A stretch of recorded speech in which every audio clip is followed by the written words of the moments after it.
HJC have now released the latest rendition of their RPHA-12 under the name the RPHA-12, so let's talk about it.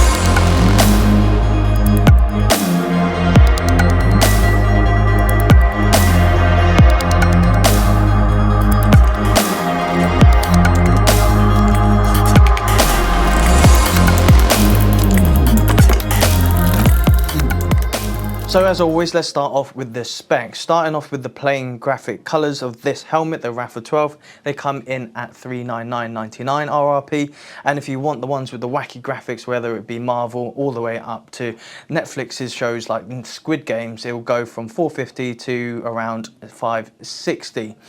The sizes for these are from XS to 2XL, so you can find one that can fit you, as well with the customizable cheek pads and crown pads. You can definitely try and get yourself the best fitting lid. The construction of the lid on this one is the PIM Evo, so it's the newest version of what they had before, which is the PIM Plus, but it still has that carbon-aramid hybrid construction on the helmet itself. Moving on to the ventilation, we have 4 intakes as well as 3 exhausts. Now where you'll find the intakes is one at the top here by the brow, operated by a slider, as well as 2 at the very top here, operated by a toggle. Now these do actually look like light switches and it's quite therapeutic to play around with. But now these are only open and closed at the top, and you also get the one at the chin here. When it comes to the exhaust, you have 2 at the side as well as the one at the back. Now this is in order to channel that exhaled air, as well as what they say to reduce some of that wind noise. Now when it comes to the visor, it is pin lock ready. It's now called the HJ42 for those that are wondering, and in the box you actually get this clear visor as well as a light smoke. Now when it comes to the pin lock readiness, it's also UV protective up to 99% of the UV light, as well as sporting some lovely little tear-offs at the side here.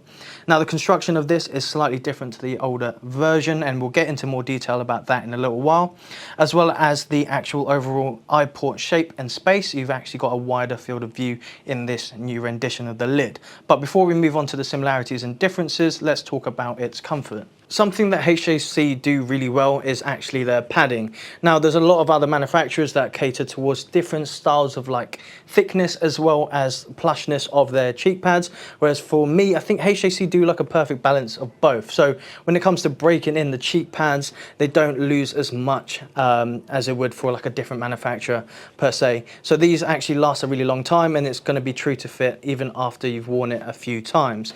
Now the cheek pads and the crown pads are also fully customizable, so if you wanted to change or play around with the different sizing, you could, in order to get that perfect fit. And as we know, when you have like a track lid or a more sporty lid, every little bit counts when it comes to the aerodynamics and the fitment, because again, you're going to be wearing it for long periods of time. Now moving on to the last thing before we go on to the similarities and differences is whether it can hold a comms unit.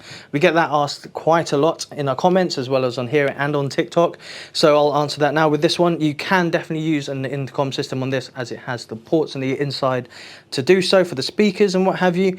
But I think for me, you'd have to opt for an adhesive mount on the outside, because I can't find a way where you can actually put a clip mount on. So hopefully that answers your question if you're looking at trying to sport this with a comms unit. So looking at these now both together, you can kind of see that they look pretty much the same, but there've been some major improvements. Starting off with the visor itself, like I mentioned earlier, this new lid has a more slimline, more minimalist design. It doesn't look as aggressive, but it has a really simplistic, more aerodynamic feel to the actual overall shape of the helmet. As you can see on this one, it kind of points upwards and away, which I think doesn't really do it that much justice. I feel like the latest rendition looks a little bit nicer. When it comes to the operation of the vent, you now have a slider at the top here by the brow, instead of this tiny little tag or toggle that you have on the old RPHA-11. Something that I wish they kept from the old one to the new one is actually like this little scroll dial type of operation on the top vents here, instead of these light switch toggles on here. Another huge difference is the visor mechanism itself in terms of its operation. On the new one, you have this side tab, whereas on the older version, you've had this center toggle here to open and close the visor. Now, I believe they've done this purely because of some of the issues that may happen over time time over the course of using this older version for a long period of time is this does tend to snap off, or it could actually damage the visor. So they tried to cater for that by using a completely new visor system on the RPHA-12, so we won't have that issue. Now when it comes to the spoiler, it does look pretty much similar or spot on to each other. Yeah, nothing really has changed so much in that.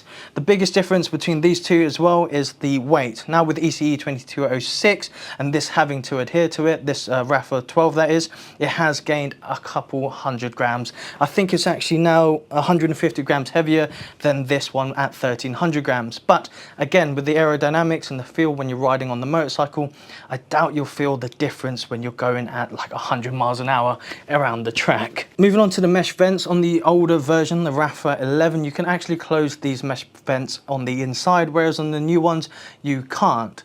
But the only difference that I can see with that being an issue is if you had a wider port on the inside. So with this new RPHA-12, the actual ventilation port on the inside, or for this mesh vent here, is actually quite small. So if you're worried about water seeping in through that mesh vent, I doubt anything will go through that.